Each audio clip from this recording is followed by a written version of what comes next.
podcast starts. Hello everyone. If this is your first time listening to the show, then welcome. And if you're a returning listener, welcome back. And thanks for sticking with us. This show talks about horror. Horror in film, TV, other media, other items which we think of as adjacent to horror, and sometimes other things from our lives which we'd like to talk about just because that's who we are. We have a number of hosts who vary week to week, but I'm TD Velasquez, and you can call me Dan. I'm in Greater Manchester. Now today I have the pleasure of being joined by two co-hosts. Firstly, last week she wasn't here when we talked about during Barty's party, but ordinarily she's always the life and soul of any party. It is Kirsty in Shropshire. I'm not sure that's true.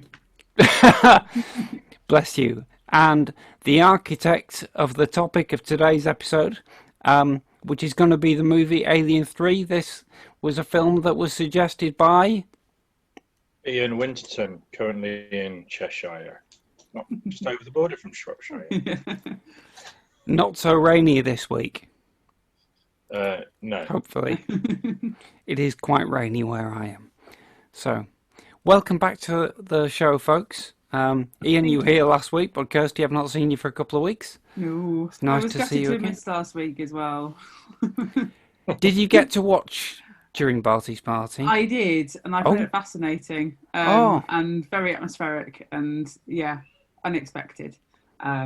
Yes, but I would have loved to have been part of that discussion. But anyway, life happened, there were pandemic-related We'll end up issues. launching into a big discussion about it, won't we? Yeah, so let's not do that. Careful. But yes, no, and I haven't listened to the episode yet, but it's because I would have done, but we're in self-isolating this week, so I've not had my podcast listening time. No, but I'm allowed out into the world tomorrow, so I'm going to listen to it then. Right, okay. Well, I'm glad you got to see during Barty's party anyway. Always glad to get people to watch it and that you enjoyed it. Yeah, and, can I just say, when I started to watch it, I thought, oh, okay, here we go. Sort of, was it 80s? 76. Late 70s. Here I am watching some obscure late 70s British horror thing. Oh, yeah. That's because of Dan. Well, if I can have one impact on the world, then that's what I choose. So that's great. How have you been, Ian? Good. Busy. I've just been commissioned by Cutaway to do another comic on top of the comics I'm doing. As we'll find out in our news, we've been busy getting our audio projects together as well, which I can tell you about now if you want. Well, go ahead, sir. Tell us all. In the news section today. So I've just received my lovely vinyl of The Wicker Man. The audio production that we talked about a few episodes ago. Yeah, by Anthony D.P. Mann. And since we had our interview with him, you and I, he's now signed on to direct The Hungry Moon, the Ramsey Campbell adaptation that we are slowly but surely, it would have been done by now if not for COVID, we are slowly but surely putting into place, which so far has Louise Jameson definitely attached, and we don't know who else yet, but there's lots of names, exciting names in the mix. Wonderful. So that's really exciting. And he's also doing, which isn't so much to do with me, but he's also directing the Doctor Who Omega comic book audio version of. So is that not written by you? No, that's written by Mark Griffiths. All right. My first strip is going to be the backup strip. In Omega's going to be 24 pages each issue, and mine's going to be 6 pages each issue. Wow. Demons of Eden, it is called. Again, based on something from the 1970s. Yes. Based on a classic Doctor Who from 1979. Yes, a crowd-funded comic book project, which I understand has made tons of money and vastly, exceeded its crowdfunding goals. It's doing all right for a series of IP intellectual properties from the 70s. Yes, it's not doing too bad at all. Yeah, nice one. But it's getting bigger and bigger, and there's there are some names involved with that which aren't definite yet. But actually, they've just announced Katie Manning definitely doing a commentary. Oh, all right. So that's the Three Doctors. When you say before the this turned commentary, into a Doctor Who podcast, but yeah, she's doing a commentary with Annie Wallace, who we both know. So that is a bonus feature, isn't it, for people who back the comic? They get to listen to commentaries on Doctor Who episodes. Yeah. See, these people know their audience, Kirsty. Yeah. Yes. Clearly know them. Yeah.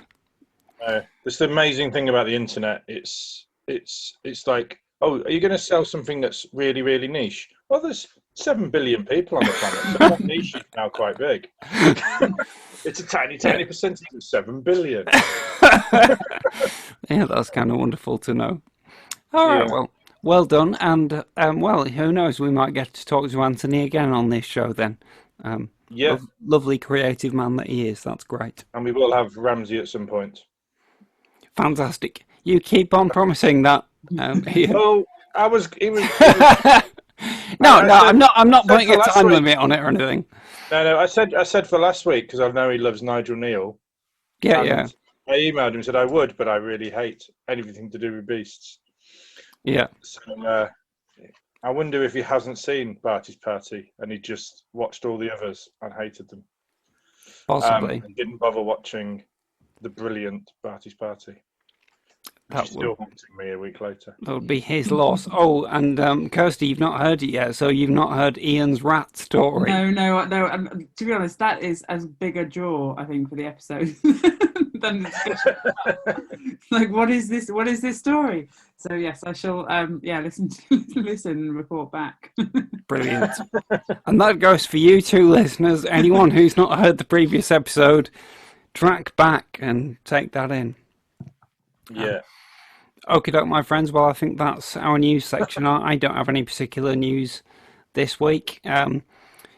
We'll do our usual recommendations at the end, but our main topic for this movie is something suggested by Ian. It's the film Alien3. Now, often on this podcast, we talk about new things, we review new things, or we review old things that some of us have never seen. But this is a thing we've all seen before, but Ian just felt like talking about it, so I went, okay. And, full disclosure at the start, I have not watched the film, especially for this podcast. I'm relying on the fact that I've seen it loads of times in various versions, and I think I can draw on that memory. But Kirsty and Ian, I know you've both rewatched it, especially for this. Yeah. So I bought it. I didn't own a copy. Wow, brilliant! That's £1.89 on Amazon. Wow, and you got to keep it for that. Excellent. I know. Yeah, I get to keep it. Well, I admire the dedication of both of you.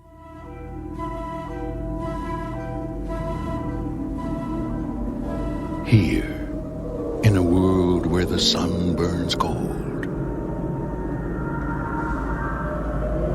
and the wind blows colder, a visitor has come. But not by herself. It started. Come on! The suspense is back. And we have no weapons of any kind? The fear is back. Ah! Don't look back, dude! Run as fast as you can! And most of all, the bitch is back.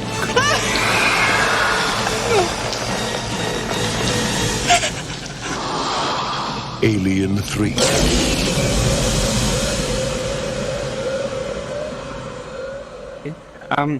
So I think, the two of you are going to have the most interesting things to say.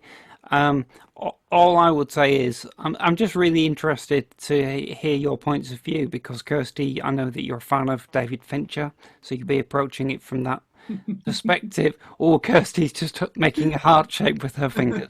Wonderful.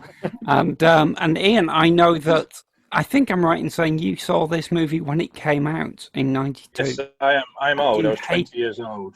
You hated it, and this is the first time you've watched it since. You know what? I've just it is. So I've literally not seen it since 1992, and I was just googling because that period I was 20, and it was the summer, so I was hanging out back home in Northampton. I was hanging out with old friends and new friends, and we were all slightly scruffy, goffy type, grebo types and one of the things we were into, apart from drinking and smoking weed, was watching horror movies and watching geeky classic horror movies and quoting The Princess Bride. And God, we were probably awful to be in a pub near. And there was some live role playing game. Some people were really hardcore into that side of things as well. Wow, you bunch of we played Dungeons and Dragons, and we all grew long hair, and people did say stout yeoman of the bar. Wow. But anyway, this was Northampton, which is like one of the goth capitals. There's the Leeds and Northampton, and they're like the goth capitals of England.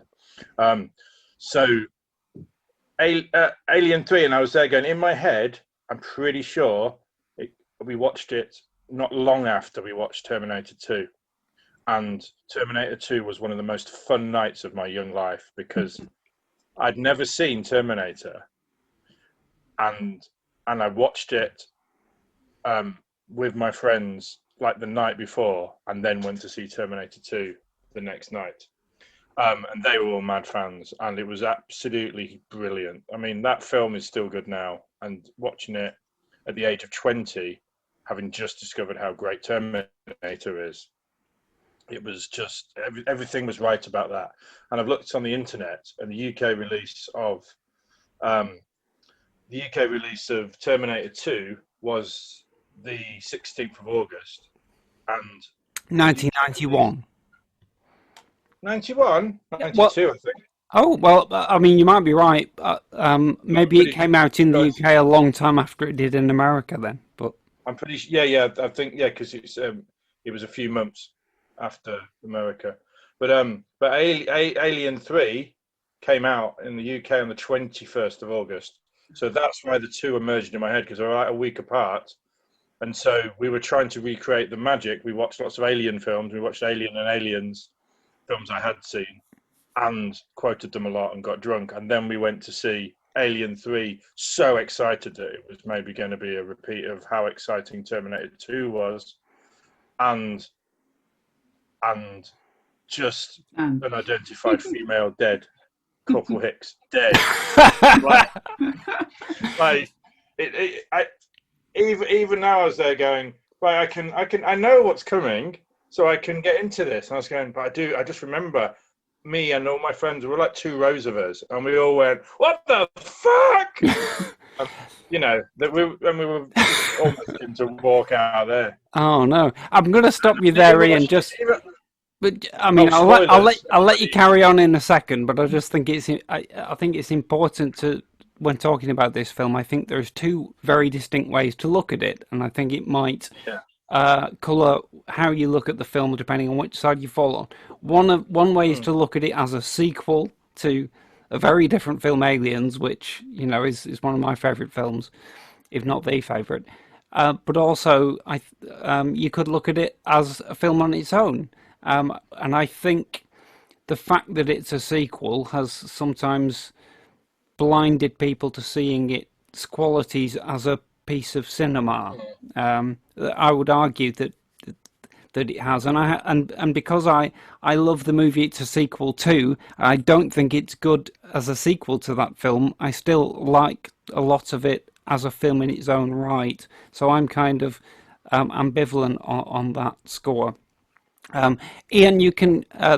Do you want to continue ranting for a moment about your 1992 experience? Well, I was just saying that's where I came from, and that's how I remembered it. And then watching it now, I mean, we could probably talk for an hour about the do's and don'ts of killing people off. It now made me go, it's a bold move. Say it's a bad creative decision or good, or you could just say, yeah, we don't mind pissing off the fans. It's a bit like, now I'm nearly 50 years old. I could imagine them going, no, we'll kill them. And I go round and round in my head going, no, it's awful. It is really bad. It's a bad creative decision. because we followed them all the way through Aliens, and killing them, and then not doing anything with it. It felt like this is because we couldn't get them for this film, or we didn't want to get them for this film. And I can fill in some detail there. Okay, but I don't think the character, something that huge, something that wrong happening. I'm not saying it shouldn't happen, but Newt dying and drowning, and then not really being that big. Obviously, she cries a bit, but it's not. It's not that big a thing. It's not that narratively important. Well, I would say. Before we get into that, I'm going to segue over to you, Kirsty, and get your point of view on this. But although I'll just quickly say, my point of view was that I saw this movie first of all the Alien films. So to me, I didn't know who those characters were who were killed at the start, and I just had the emotional reaction of this woman's daughter has died, and you know, I think that's a reasonable opening. But does it draw you into the movie or not? It did for me when I was sort of 11 or however old I was. But Kirsty, I mean, before you go on, can I ask, have you seen every single David Fincher film? Yes, no, I have. With the exception of Mank, yeah, I have. But only recently have I finished. I put off watching Benjamin Button for quite a long time. Is that because it has a reputation for being the bad one? No, just because it has a reputation. Well, because I perceived it as being a sort of slightly more kind of emotional, sentimental piece that was sort of out of step with my perception of his. I think I've seen every David Fincher. Yeah. I haven't seen all of them, but I've seen a few. All the ones I've seen, I've liked. I haven't seen Benjamin Button. Oh, by the way, just before you go on, Kirsty, I've just listened to the start of the Mark Kermode on Film podcast this week, and it's all about David Fincher, and it's a ranking of all his films. Excellent. And Kermode and his co-host Jack Howard both rank Alien3 very low on the list, let's say. And rightly so, I think. That's bound to happen. Although, you know, Kermode defends it on the grounds that it wasn't Fincher's fault. No. But anyway, so I would defend on this. Yeah. So, I mean, my first contact with the film was before I really knew who David Fincher was, and certainly before I would define myself as a kind of a fan of his work. I think I saw it sort of late 90s in a similar haze to the sort of youth culture experience that Ian previously described. So I was, you know, kind of, I the first Alien film is the one that's really stuck with me. I mean, I saw the second one at Aliens, but again, it's not particularly one that I got drawn to. And I really, really enjoyed Ridley Scott's Alien. I thought it was masterful and creepy, and you know, just that's my favourite one. So I didn't, you know, I knew that I'd seen Alien3, but it didn't really stick out for me in terms of kind of, you know, apart from the kind of prison bit. That's about as much as I remembered prior to rewatching it this weekend. I actually thought to myself, well, I'm going into this as a Fincher fan, so let's see if I can get the Fincher, you know, cut. I found that it was on the theatrical version, one assumes, is on Sky Cinema for no money. So all right. Well, I'll just watch that one rather than spend any more money on it. So that's the one I watched. Yeah. So that's a good point. Which version did you watch, Ian, when you rewatched it? Mine was, like I said, £2.89, and I'm assuming if it doesn't have two versions of the film on it, you can assume that it's the theatrical cut. Yeah. It's got no special features other than the theatrical trailer and the making of Alien 3. I'm looking at the thing. It's 110 minutes long.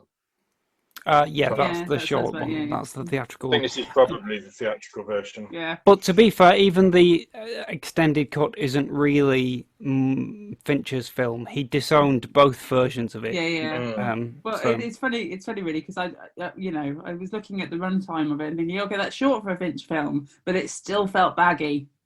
Right. I feel like it's still, you could shave 20 minutes off it and just made it a much more kind of clippy, kind of roller coastery film, and that would have been fine for it, to be honest. But yeah, so sorry, fucking throat issues. Give me a minute. All right, Ian. So, apart from the the issues of killing those characters from the previous movie at the start of the film, was there anything that jumps out at you about the movie itself this time when you watched it that didn't hit you back in 90? Well, I did like it. No, I didn't love it, but I did actually really like lots of stuff to do with it. But I'd agree with Kirsty that it got a bit samey, and compared to other, like the bit with the tunnels and everything towards the end, I did start to go at what's going on here, which isn't a good sign for an action movie. If you can't do sort of really, talking of David Cameron, if you can't do that sort of James Cameron, for God's David sake. Cameron, his version of Alien. The horror. David Cameron's Alien 3. So James Cameron, but yeah, when it's like turning the pages of a comic book and everything's like, which Aliens is, and or if you're Ridley Scott and it's all that dread, it's sort of Alien 3. I mean, you wouldn't say it was a Fincher film anyway. If you obviously when I watched it, I didn't know who David Fincher was because he was nobody, but it was like his first film. But yeah, it had lots of stuff in it that I did like. But it's weird when you watch movies as an adult, I guess, and then you remember going, well, I watched this when I was like in my 20s or whatever, which when you're 48, you don't count as being an adult. And sometimes that exact feeling you had of where the plot loses you, because I'm always, you know me, I'm obsessed with structure and storytelling. And I remember Charles Dance's death being shit when I watched it in 1992. And in this, I was there going even more shit, because it really does here is my storyline and my backstory that is a mystery. And I remember that took me out of it in 1992, and it did the same. It's like I rewatched The English Patient, totally different film, and I remember liking that up to a certain point, and I was like, oh well, maybe it's different now. It's more sophisticated, and it's exact same bit. Wasn't analysing it when I was 18, 19 or whatever, but now I am analysing it. It's doing the same thing. It's failing in a certain way. Killing Charles Dance at that point in such a clumsy, I have now finished my storyline way. It was just also awful. And then you don't really the fact that see him die properly. Yeah, it's just not. No, but then and then the fact that it also been preceded with the awful. Are you attracted to me? Yes, I am. Let's have sex. Just grim. Yeah. Grim compared to what. I mean,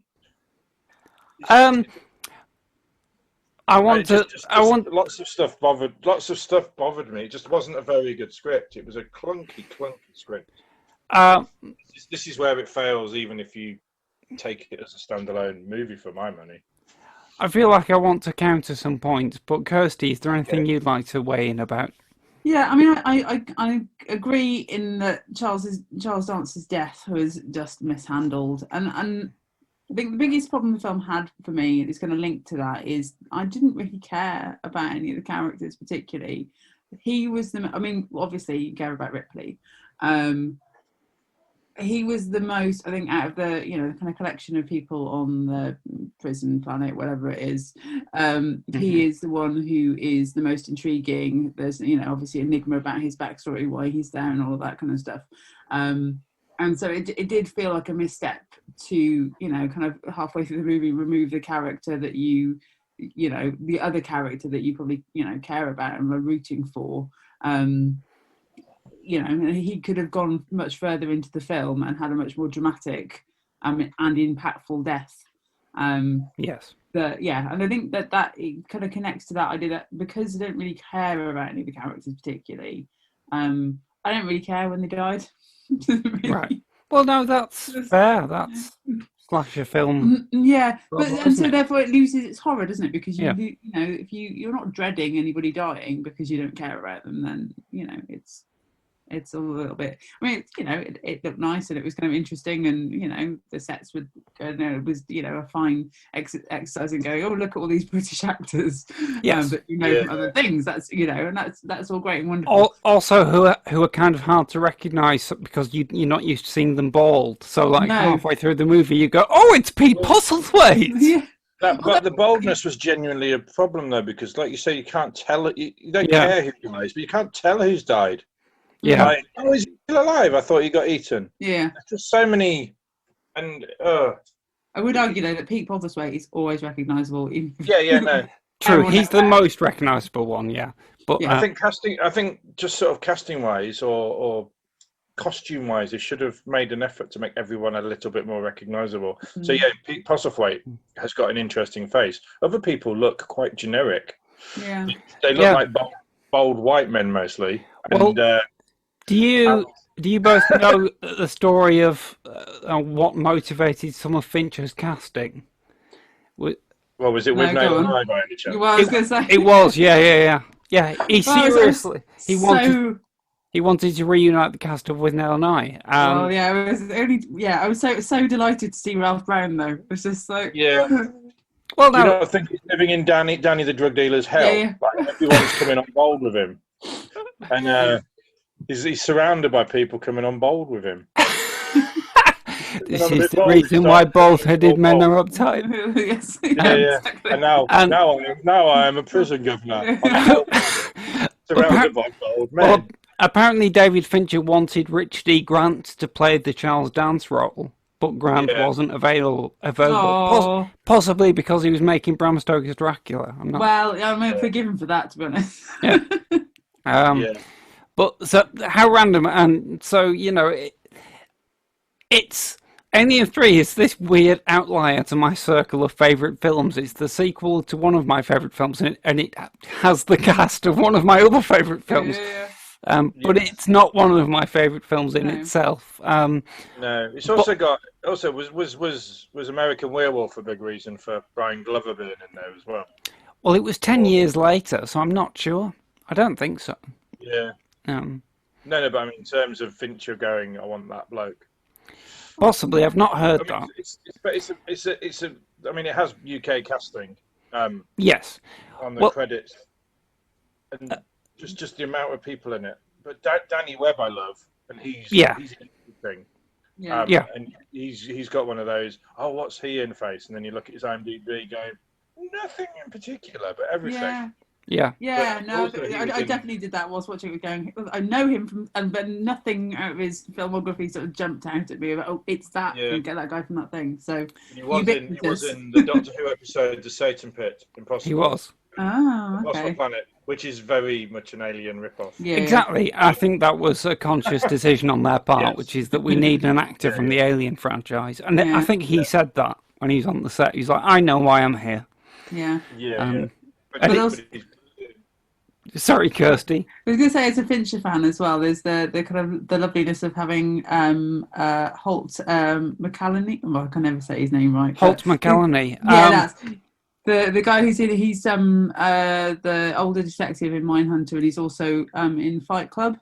Oh right, I know he's in Fight Club, but I've not seen it for so long. So who does he play? I recognise the name when you said it. In Mindhunter is one of the best things. And why is it not a season 3? I think he's tired. From what I understand, he's just really tired. He can't do it right now. Yeah. So, but yeah, Fincher. Yeah, yeah. Obviously, he's been busy recently. So, Does he direct all of them? Well, I mean, I think from the interview that I read, he just basically he ended up sort of being showrunner and kind of doing that, which is obviously it's a really big job if you that way inclined. And if you're the kind of person that Fincher is, then it's probably gonna break you at some point. So in terms of season 3, we'll just have to wait, and it might never happen. But Oh. yeah, I know. Although I did feel season 2 was a bit clunky at places. Maybe. But season 1. Well, the fact that episode 1 of that had some moments that were so dreadful that it almost stopped me watching it. The whole girlfriend subplot, which they jettison as soon as they can anyway. But yeah, as an opening episode, there was some really bad stuff in it. But it's now one of my favourite things on TV. Yeah. But anyway, that's very much a sidebar. I've never even seen it. Anyway, so Holt is you should. Junior. Yeah, in Alien 3, the rapist or the attempted rapist. The one who puts the goggles on. That's him. Yeah, and I'm not sure if I just stopped paying attention, but I'm not actually sure what happens to him, because I'm not sure we see him. There's a lot of them just disappear. Yeah. But here's the thing. That's the another thing as well. Is that's an opportunity for an enjoyable death. Yeah, because he's been set up. You want retribution against him. Yeah. I mean, well, as a female viewer, I absolutely did, and then it didn't happen. So, or at least if it did, I wasn't paying attention, which says something entirely different about the film. Well, Ripley does kick him in the face. Maybe. But that's not enough. Well, if you compare the other 2 Alien films, literally every character, just about, you can say, this is how they go out. Every single alien character, this is how they go out. Just about every single character, other than quite a lot of Marines in one close. But everyone's got an individual cool death that does something, is exciting. You don't know whether they're going to live or die. And this was just like a sausage machine of bold men. And I can't, you can't, there's no standout, there's hardly any standout scenes. The dog was good. Yeah. Having an alien come out of a dog was good. But it would be nice to have had the kind of emotional moment of the person who was set up as being close to the dog, discovering the dog, and then going, oh shit, something terrible's happening. Yeah. Whereas he gets killed immediately. Yeah. Exactly. Yeah. So that's yeah. It I would argue it does fail. It fails most definitely as a sequel. Like for me, it's like I really hope, as has been rumored a few times, they make Alien 3. Like they make a new version, a new film. Yeah. Like they go, this is now Alien 3. Newt's grown up, and they're all on Earth, and we can have like they did with Terminator 2, not quite as much success, but it's funny. Last year they did Dark Fate, and have you both seen it? I have, yeah. We should. Have you seen it, Kirsty? No. Okay. Actually, I'm not a Terminator fan, so. Well, that starts off in much the same way as Alien 3 by. No, it does. Somebody. It does. Yeah, exactly. It does. Exactly the thing that the fans hated then, but just stupid. What a stupid thing to do at the beginning. But anyway, I think that. That's a different conversation. Okay, I mean, I feel it's exactly the same problem. They kill the person we've been rooting for. The whole point of, and then it's like, okay. I disagree because what Terminator Dark Fate does is like as if Alien 3 was exactly the same film as it is, but there had been 3 other Alien films since Aliens, in which Newt, the character who is killed, is played by 3 different actors and does loads of different things that don't make sense, and you're sick of them. So then the new film comes along and goes, oh, she's dead immediately, and you just go, all right, great. I really enjoyed Terminator Dark Fate. We've just spoiled it. But on the other hand, that happens in the first 2 movies. If I was Furlong, I'd be... Is he like... Has he really pissed James Cameron off or something? I've no idea, but I mean, what's happened to him? What happened to him? Because he's just, sort of that ilk, wasn't he? Of kind of like Leonardo DiCaprio, early 90s. Oh, here's, kind of rising young male actor, and then because he could have been in Dark Fate, and they, as you'll see in the opening few minutes, he doesn't make it out of being a CGI boy. No. I've no idea whether he wanted to be in it or not, but I'm sure that he made some money out of it for not doing much, if anything, to be honest. So yeah, he might be happy. So back to Alien 3, though. I feel like I just want to give some of my viewpoint on it, because I just feel like I've got more positive things to say, although it's all couched in the fact that, yeah, it was the first one I saw. Funnily enough, it was shown to me by the same friend who showed me Terminator 2 when I was like 11, and I couldn't deal with Terminator 2, or I thought I couldn't because I didn't watch violent films. He's like, no, it'll be fine. I watched Terminator 2 and enjoyed it. So then he put Alien 3 on, and I was very, very, very, very, very worried about watching it, but he was like, no, remember how much you enjoyed Terminator 2? This will be fine. And I made him turn it off after about 35 minutes. I just couldn't deal with the oppressive atmosphere. But because I later saw all the Alien films and became a fan of the series, I've watched the film over and over again. I've read the book. I've read about the making of it. I've seen the alternative cut. And all the problems that you point out are correct. But I have often, and even down to the fact that Kirsty's point of it, it's just a bit too long, isn't it? Sometimes I've sat down to watch it looking forward to it and just wished it would get on with it a bit. And that problem actually gets worse in the extended cuts, which is better in a lot of ways, but obviously you don't generally make a boring film less boring by making it longer. However, I do like the fact that it's basically the story of Ripley as this woman who finds herself in a dark, nihilistic place where everything she loved has gone, and she has a choice between shit or bust, basically. I totally believe she jumps in that.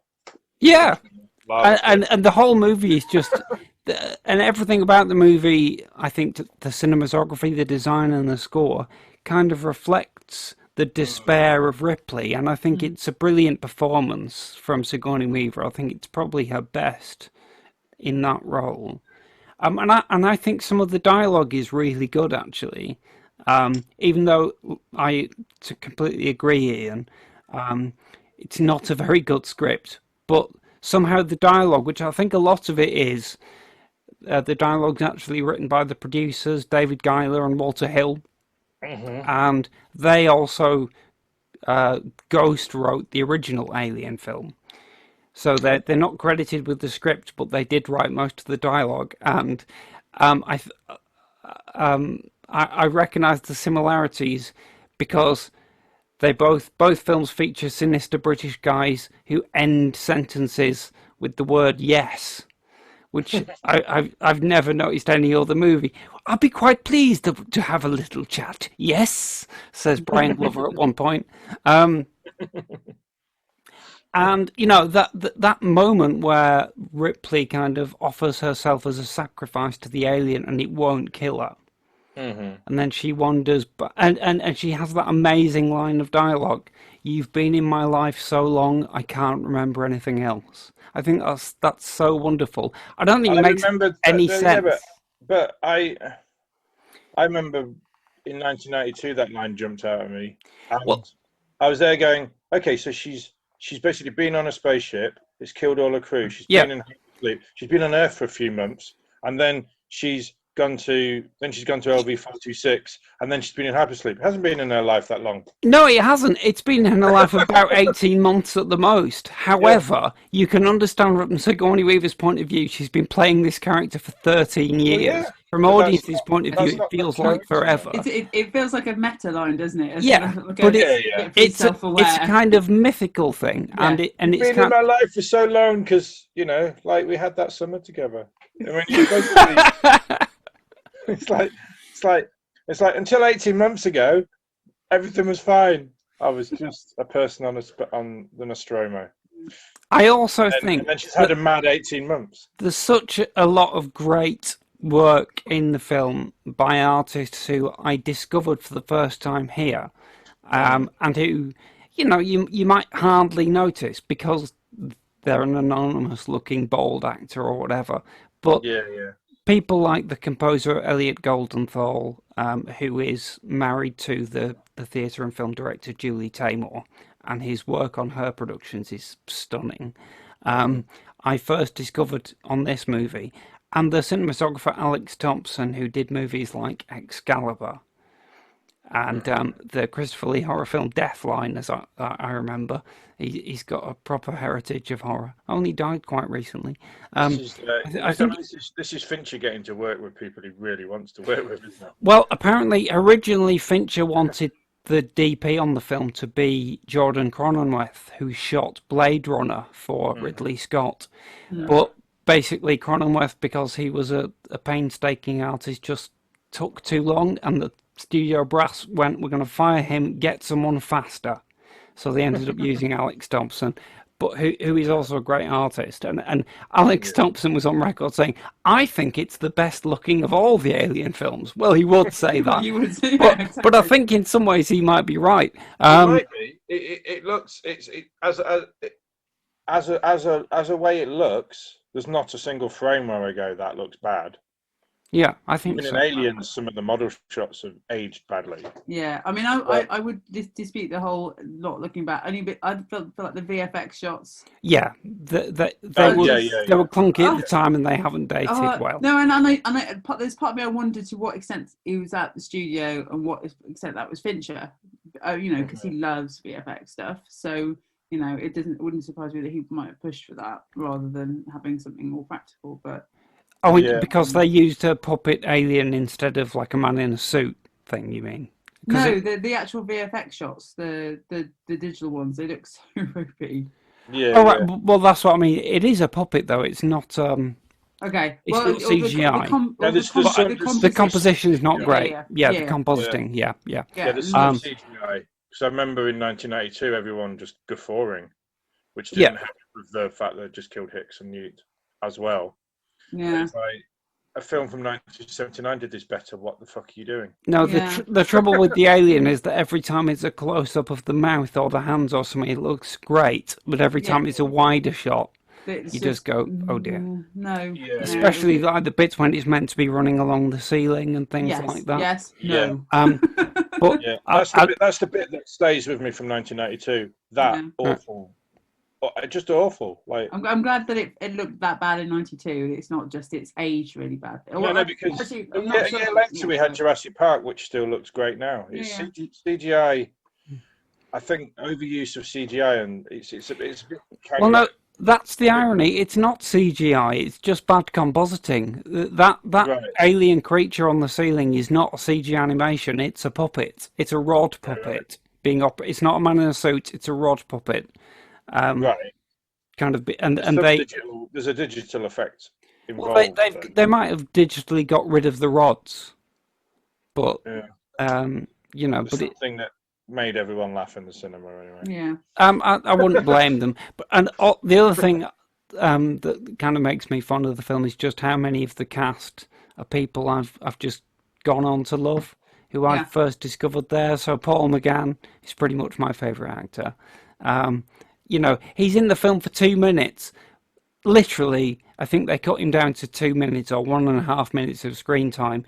But he has sufficiently good moments that even at the age of like 12, I was like, who's that guy? Yeah. And he kind of he admitted in an interview for the film afterwards that he started off the shoot doing an American accent, and at one point Fincher just one day took him to one side and said, "Lose the accent." So then he just started talking in his own voice, and you can hear the shift. I mean, it never bothered me.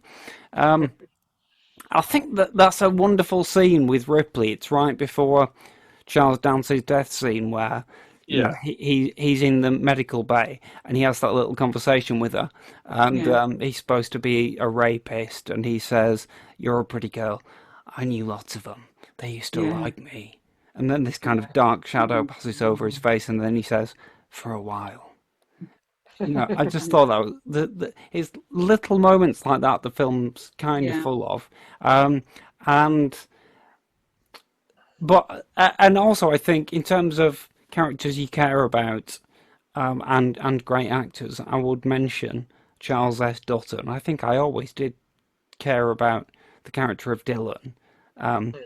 The second half of the movie is really a double act between Weaver and him, and they're surrounded by loads of other relatively anonymous bald guys who all die and you don't care. But I think, you know, he's a kind of heroic, redemptive figure. Yeah, you know, his is the only death that really sticks out, I think, for me. The way that it felt like it should work. Yeah. But even then, the script is kind of clunky in kind of saying, oh, he has to sacrifice himself at this point because it's the only way to give Ripley the chance. It's not really convincing that he has to do that. I don't think that moment's really earned. And even as a 12-year-old, I remember kind of I wrote in my extensive review that I wrote on my PCW 9512. You know, I remember saying, you know, everybody basically dies, so the whole film just feels pointless.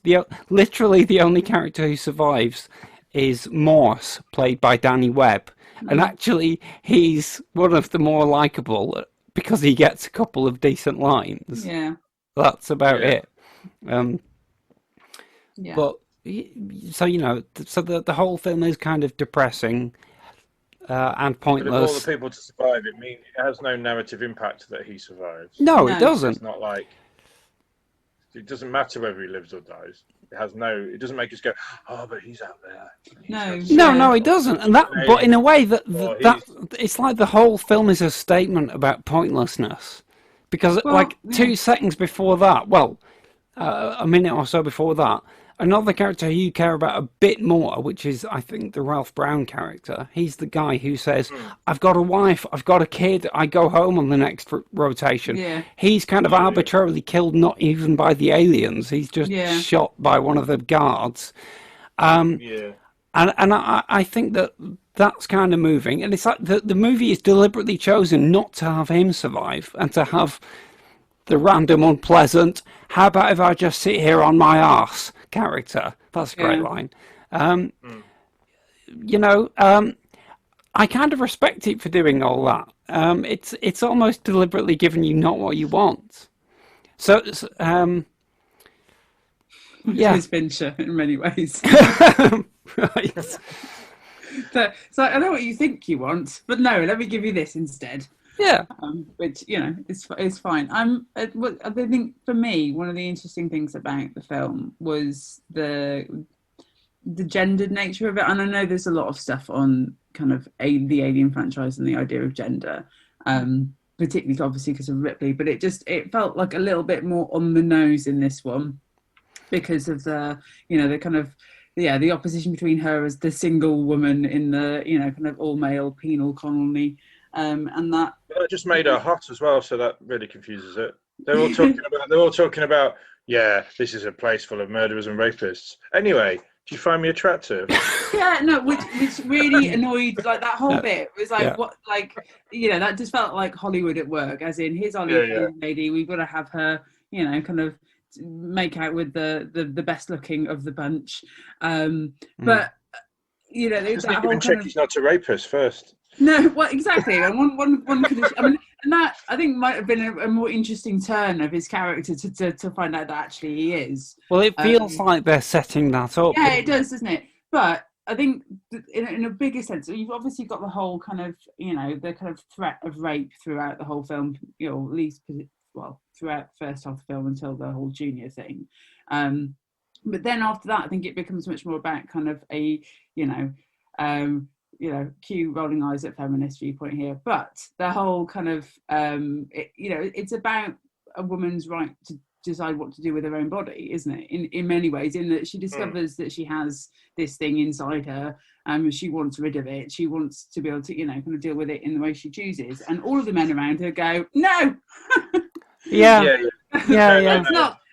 not do that. And and that, I think kind of that, I mean, her victory at the end is, I think, bigger because of those battles that she has, but and I appreciate that it makes a more dramatic narrative to not have the people sort of acquiesce to her original requests at the time which she makes them. But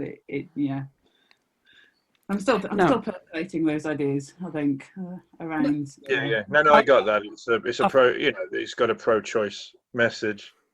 Yeah, I've never heard anyone say that before. That theme is clearly there. And I think it's something they could have made a much more, they could have explored that theme. Again, on the negative side of that, one of the things they always, one thing that's always some people have found a bit disappointing is the whole point of Alien is they were surnames, and there was a man who was cast before he dropped out, and then they cast Sigourney.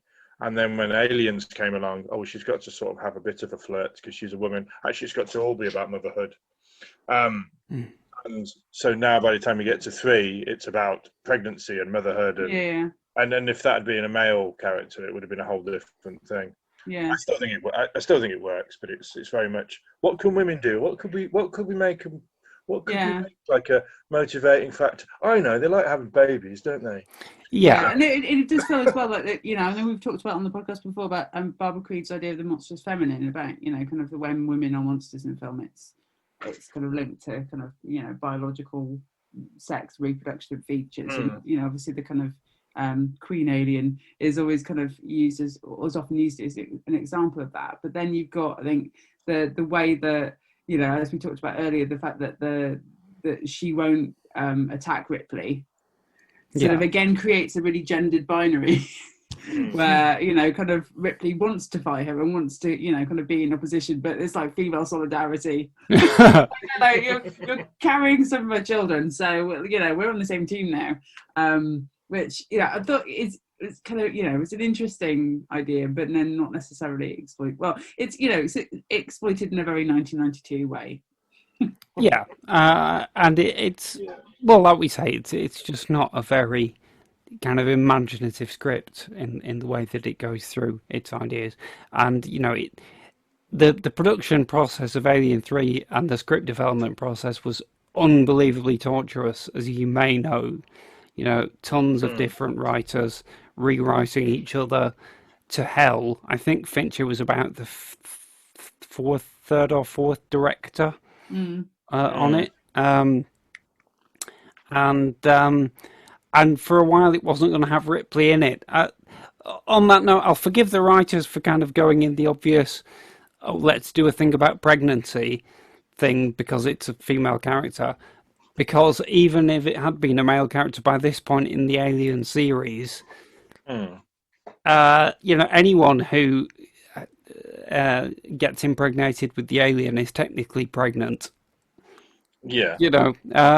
So they couldn't really escape from that, and it might just have been. I think it's kind of a point of logic by this point. That as Ripley's there, that's what they do. And actually, I like the fact that through the Alien movies, Ripley and the alien move closer together. So, in the first film, they're completely separate. In the second film, they're both kind of looked at as mothers from different angles. In the third film, Ripley is the alien's mother. In the fourth film, Ripley has become the alien, sort of. Yeah. There's all kinds of thematic things that I quite like there. Yeah. Just because I might forget to mention it before the end, Ian, you did criticise the kind of action filmmaking in the movie on the the confusing and non-exciting nature of the chase scenes at the end. Well, in the extended cut, they do try and fix that, and they make it worse. It's really interesting. That's a very unusual defence you just went for. They tried, but Well, it's like there's basically in between the scenes of people running through corridors, they put a lot of lines in about the aliens down corridor 5A. You better run down corridor 7C and things like that. So it's like to give you more of an idea of what the layout is, but it's just confusing. And because there isn't the, maybe if they'd filmed like an overhead shot where you could see where everybody was in relation to everyone else, it would all kind of come together. Yeah. But they haven't done that. So it's still just a load of people running down corridors, except now they're talking about it a lot more. Yeah. So, I'm just thinking about there's a moment, isn't there, in Alien where you sort of see the, kind of radar thing, which is a really good device of, kind of increasing the peril and graphically establishing kind of spatial relations. And this one, of course, doesn't do this. And one of the thoughts that I had when I was watching it is kind of thinking about the way that the thing what works for me about Alien is just the claustrophobia. The ships feel so small, and the way that Scott shoots it, there's so much darkness that everything feels like really tight. That the kind of these big sets, in some ways, kind of they're the inverse of that. And so I just wonder about the kind of visual pressure that kind of smaller sets. It's a bit like The Descent, isn't it? Is when everybody's sort of kind of hemmed in, you feel kind of the visual tension matches the narrative tension, and this doesn't have that. And so even those kind of sequences down the corridor they all look the same, problem, but there wasn't a sense of visual pressure in terms of kind of that the way that you would expect in the third act everything to be a lot tighter. I just wonder if that's was a bit of a misstep from the whole, kind of set design. Yes, although again, in defence of Fincher and the how dare you? Don't defend him. And the approach that the production took in general, I think the sets were actually designed and built for a previous version of the script. Like a very different version, and they're like, we want to change the whole script, but we've already spent millions of dollars on building the sets. It was going to be a monastery, wasn't it? And that's why, even if you didn't know the backstory to what had gone on, the pre-production sort of nightmare, you just get the feeling there's like, why is there so much religion in this? And then there's rapists, and then there's this, and then there's what's going on? Everything. It was a big mess. Like as a script, it was a big unnecessary mess, and they can't get away from the fact that it is a sequel. It ruined the franchise. Alien and Aliens, and then something as good would have been amazing. Any three good films would have been great. No, but can you imagine how Aliens had no right to be good, and some people hated it because it wasn't like Alien anyway. Yeah. It's an action movie, Vietnam movie in space. So tonally it's weirdly different, but they get the way it looks really spot on. So it feels like the same universe. Alien3 doesn't give a shit about looking like the other two. No. It doesn't give a shit about many things other than, I think, getting some money at the box office. And then it's just a big mess and I don't know, too many chiefs kind of thing. Just how many people put their fingerprints on the next episode of Alien3? No one knew what they wanted.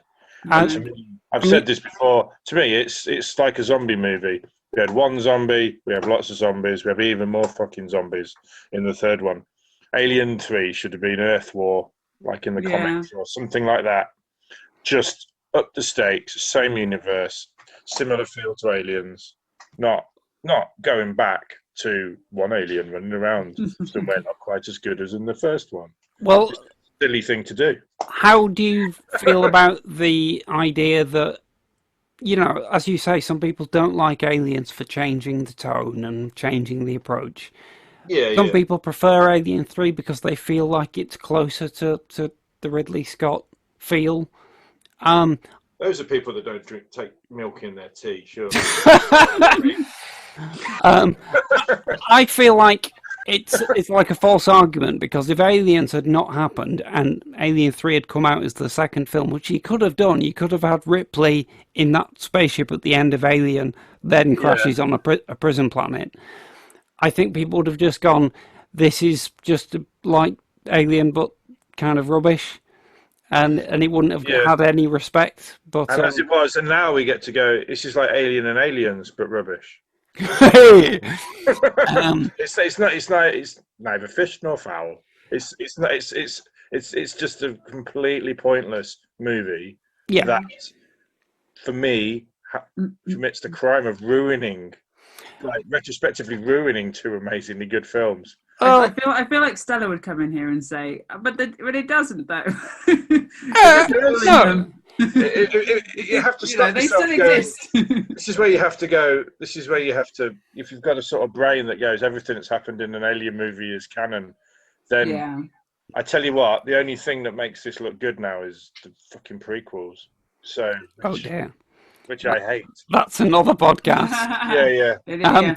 But talking of pointless movies that ruin. Let's not go there. But I'll just cap that thought by saying the journey that I've gone on with these two movies is that with Aliens and Alien 3 as a sequel, is that I've decided that the bad idea that Alien 3 made was to exist. Because I don't think there was any more story to tell. Those characters have survived. They earned their survival. They came together as a family. The only logical next story is they live happily ever after somewhere. That wouldn't have been a very exciting film. So therefore, just don't make another one. Or if you are going to make another Alien film, make it about a completely different set of characters. Why not? They could have done that, or they could have had. Sorry, Kirsty, but they could have had an escalation if they'd done it right, and if it'd been good, basically, and a 3-hour epic on Earth as the alien menace, the bioweapons division gets out. Newton, Ripley, and Hicks are on Earth. Apparently they thought about doing something like that, but very quickly decided it would just be far too expensive, even at this level of budget. So that kind of went out the window. Before my eyes on the time, we're running out of time. Before I'm going to ask you both for any final thoughts, Ian, I just want to ask you. I think you've heard recently Dirk Maggs produced an audio version of the William Gibson script of Alien 3, which was one of the scripts that was thrown out before this movie happened. So did that strike you as it would have been any better? Because that script is about what happens to Hicks. And I love Dirk Maggs' Alien audios. Yeah, I do. And I love the books they're based on. They're like Tim Le Bon.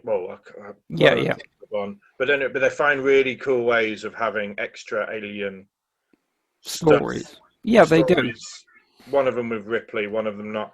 And the Alien, the William Gibson Alien 3 is a sort of stands alone from that. It's basically, this is the sequel. If we hadn't had Alien 3, this is the sequel. Yeah.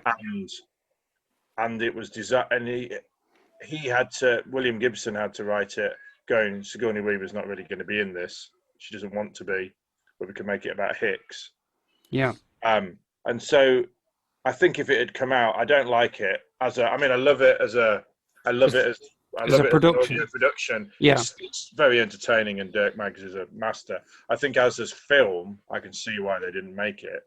Yeah. Just it feels a bit like the same way the beginning of Alien 3 feels a bit like, so I can see the meeting room of this film. I can see them. Well, we haven't got Hicks and we haven't got Newt.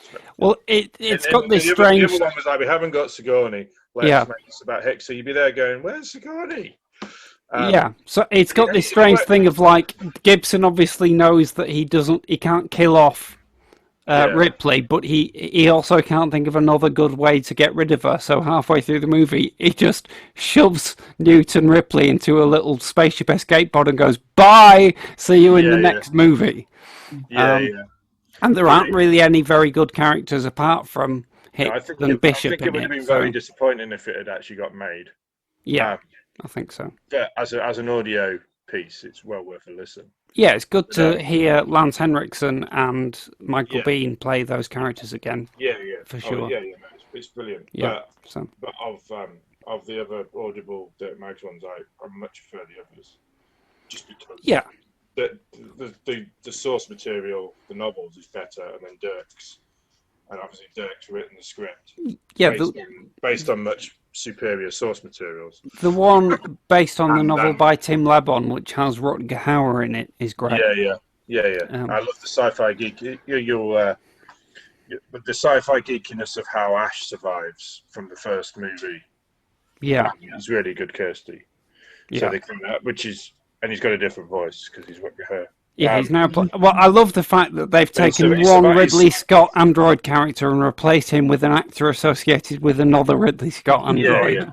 That's kind of stylish. Yeah. But it's just the little sci-fi geekiness in me goes. They found a nice, nifty way that Ash has survived as noughts and ones, and so he's in the system. And when he speaks, so he's not an android; he's an AI. Yeah. So it's his. I don't know. You say software, not hardware. Yeah, it's really good. I like that so it's really good. Yeah. There's lots of. They're all well worth listening to. Yeah, I hope they keep doing more. I still don't think a decent Alien 3. Part of me thinks either they could do that. I think my preferred outcome for Alien is that we have a thing where we pretend the movies haven't happened. They're just there. They're a thing. And we have a really, really good Netflix series. Interesting. That universe. That starts off by doing the Nostromo with different actors, and they don't get it wrong this time, which they and good luck going on, and they have lots of corporate intrigue and the bioweapons division, and eventually in season 4 or 5. Earth gets fucked. Well, apparently, Kirsty, you like the series Legion. Yes. You? What's the name of the writer of that? Noah Hawley. Yes. That's what he wants to do. That would be amazing. Yeah, he's recently said that. Oh, has he? Yeah, whether it will ever come to pass. Well, no, but I don't think it will while Ridley Scott draws breath. Nothing against Ridley Scott, but I really it's weird, Ridley Scott, because he's directed 2 of my favourite films, Blade Runner and Alien, and also he's also disappointed me more than any other human on the planet, I think. Wow, on that note, we're running out of time, so both Alien prequels are just another time, sir, another time. Kirsty, have you got anything else you'd like to say about Alien 3 before we wrap up? In summation, I think that Alien 3 is the problem with Alien 3 is it's Hollywood by committee with a kind of drive to make money, and not trusting the people that they that are making the creative decisions to do a good job.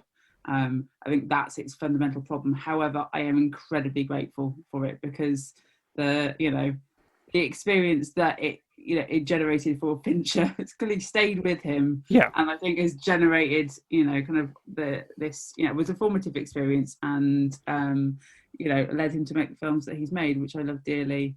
So thanks, horrible Hollywood studio executives. I think fair enough. Yeah, it made Fincher the control freak we know and love. Yes, absolutely, and I wouldn't have him any other way. So brilliant. He's made some amazing films. Yeah, absolutely. Ian, anything you'd like to say last thing? I probably shouted more than anyone this session. Anyway, I really, really wanted to revisit it and realise my 20-year-old self was wrong. But as I keep saying, as an audience member, generally you're not wrong. Your first viewing of a film is, You don't go, oh, that midpoint was a bit off, or they didn't set that up, or that character. But when you actually watch it with your popcorn chomping face on, you go, something happened that took me out of this movie, and then you go home and go, no, that film was a bit shit. Oh, yeah, well, Alien 3 is just, and I think if it had been a standalone movie, we wouldn't be talking about it ever again. No.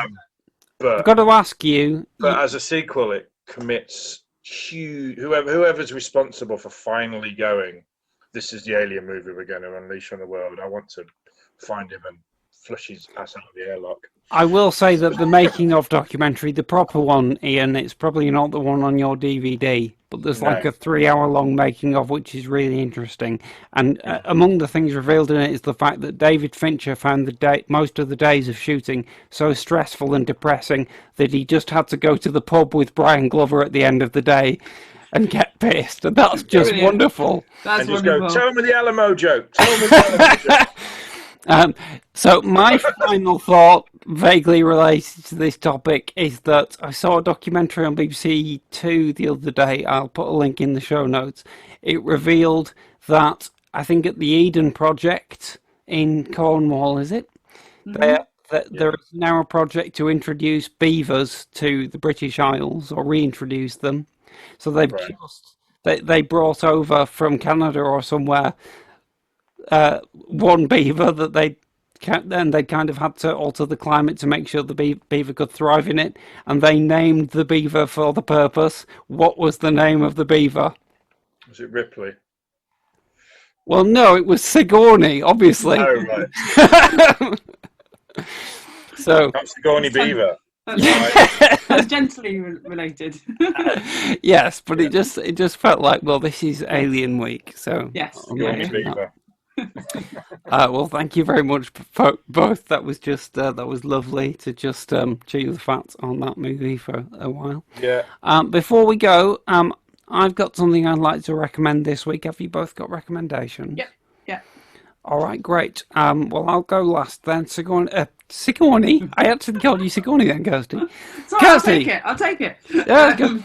So what are you recommending? Okay, so my recommendation this week is one film that's been on Netflix for a couple of weeks now, His House. Oh, yes. Which is a kind of British, it feels sort of low budget-ish horror, supernatural horror, based on two African refugees or asylum seekers in Britain, and the kind of story of them dealing with past trauma in the horrible place that they are put, and it is are they in Oldham? I cannot speak to that. It certainly seems more south than Oldham. But yeah, it's got some great performances and some absolutely stunning images in it. It stuck with me for quite a few days after. Yeah, I've not seen it, but everyone's been recommending it left, right, and centre. It's definitely really watching that. The movie. It's only about 90 minutes as well, so it's not a David Fincher film. But I will say it's co-written by a chap called Toby Venables, who he's on a YouTube channel called Valverde Broadcasting a lot, commenting on different movies. And there's a big interview with him and his co-writer about His House that I've deliberately not watched because I don't want to spoil the film. But it's there on YouTube for people to go to after they've seen the film, and I'll put the link in the show notes. Oh, cool. How about you, Ian? What do you recommend? Well, I think I've been too busy watching everything, but I would just go back to my Wicker Man vinyl purchase. But the fact that it's turned me on to Cadabra Records, which is the people that Anthony used to do the vinyl, and they do. What do they describe themselves as? They've carved their own its own niche in the lost art of the spoken word, and they. I did have it. It's that's right. Yeah, Cadabra Records were a boutique label specialising in vinyl only spoken arts, underscored with ambient, nightmarish sounds. catering exclusively to the horror/weird genre. Cadabra produced some of the most luxurious vinyl pressings available in the 21st century. And looking at my Wicker Man. Yes. Listen, I don't even have a can't see it. player in it. It's beautiful. I think Ian, you should take it. Look at the back. Ian, you should take a photograph of it, or 2 photographs, so that Dan can put them in the show notes. That would be fantastic. Yes, I'll do that. But we'll stick a link to Cadabra. Yes, we certainly will. But All right. and now, amazingly, we're going to be working with Anthony on many projects. All thanks to this little podcast. That's wonderful news. Marvellous. Okay, so finally my recommendation. On Amazon Prime, I've just discovered there's a documentary called Timelines, The Pendle Witch Child. So, Kirsty, you might quite like this. I'm looking up now. So it's Simon Armitage, our present poet laureate, looking into the historical case of the Pendle Witch Trials and what happened next to the key child witness in the case, Janet Davis. I didn't know it was there. It just turned up on my feed, and it's a really odd example of Amazon's procurement because it doesn't have any credits on it. So I don't know if it was made for Channel 4. It's got that kind of feel to it. But I only know it's presented by Simon Armitage because I know who he is. It doesn't say Simon Armitage on screen. None of the historian experts on it, it doesn't give you any of their names either. You just have to take it on trust that they know what they're talking about. But it's very interesting. Yeah, I've got it. Yeah. Looks, yeah. I'm definitely adding that. I watch this. Yeah, right now. Yeah. It's an hour long, and it's it's a really good insight into that historical period. Yeah. And for anyone who wants a background to kind of folk horror. Is it Anathema Device, the woman who? It's not because she's not just in Good Omens as a fictional character, is she? Because she's called Janet Device. And there's yes. And so Anathema Device in Good Omens. Yes. Is that the real witch's name? Well, whether she was a witch or not. But no, the executed woman's name. There was Janet and there was Alison. And Alice Nutter. No, I thought there was Alison Davis as well. Maybe. But no, I don't think she was called Anathema. Is that what you said? Yeah. Yeah. Is that just in the Neil Gaiman? That's just in it. That sounds like a very Neil Gaiman. Yeah. Anathema Device, but I wonder if that's where the word device came from. Yeah, probably. We must look into this. Yes. But yeah, I'm going to go and have a look at that as well then on Amazon Prime. Nice one. Well, it's right up my street, and I live not far from Pendle. Ooh. And I love the fact that Pendle is Pendle Hill is basically the word hill 3 times. Because it's Pendle. Hell yeah. So when they got there, they called it Pen, which is hill, and then another wave of people came and they called it, that's Pen Hill, but their word for hill was dull. So, and then we came along, so it's hill. Right. Brilliant. Oh, nice. Here. Yes. Bring it back to With Nail and I. Okay, always. So on that note, it's time for us to wrap up. Thank you so much, Ian, for suggesting this. Thank you, Kirsty, for. Well, I meant to say it was because of the soundtrack. Yes, very quickly because we've got like 1 minute. Did you enjoy the music when you watched the film, or did you just not even notice it because of all the other things that were annoying you? Weirdly, I did hear it during the quieter moments, but actually, the soundtrack I've been listening to non-stop. Yeah, the movie can be whatever you want if you just listen to the soundtrack. Yeah. It's like if the soundtrack had been, if the film had been as good as the soundtrack. Like the soundtrack is like a building on the other 2 movies' soundtracks and improving upon it. If the movie had done that, then we'd have had a bona fide trilogy of amazing movies. Mm-hmm. Sadly, we've been robbed. But yeah, we have Alien 3 and a good soundtrack, so there we go. Yes. I'm still annoyed. Oh dear. Can't kill characters like that. Okay, we've got to stop this. Thank you so much, Ian. Thank you so much, Kirsty. This has been such fun. It's been lovely. Thank you. Listeners, you'll hear us Survivor. signing off. Yes. I'll probably drown in my escape pod and no one will who knows what? And no one will care. I literally have no idea what's coming next week, so it could be anything. So we'll end on that cliffhanger. But thank you so much, and thanks for listening, everybody. Good night. Bye. Bye. You have been listening to And Now the Podcast Starts. Produced and released by Ambidextrous Solutions Limited. Presented by Kirsty Warrow, Ian Winterton, and T.D. Velasquez. Special thanks to Greg Hume for our original theme music, and to Brian Gorman for our original artwork. All dialogue and music clips from films, TV shows, and trailers are used for the purposes of criticism, in the spirit of fair dealing as defined in UK law, and fair use as defined in US law.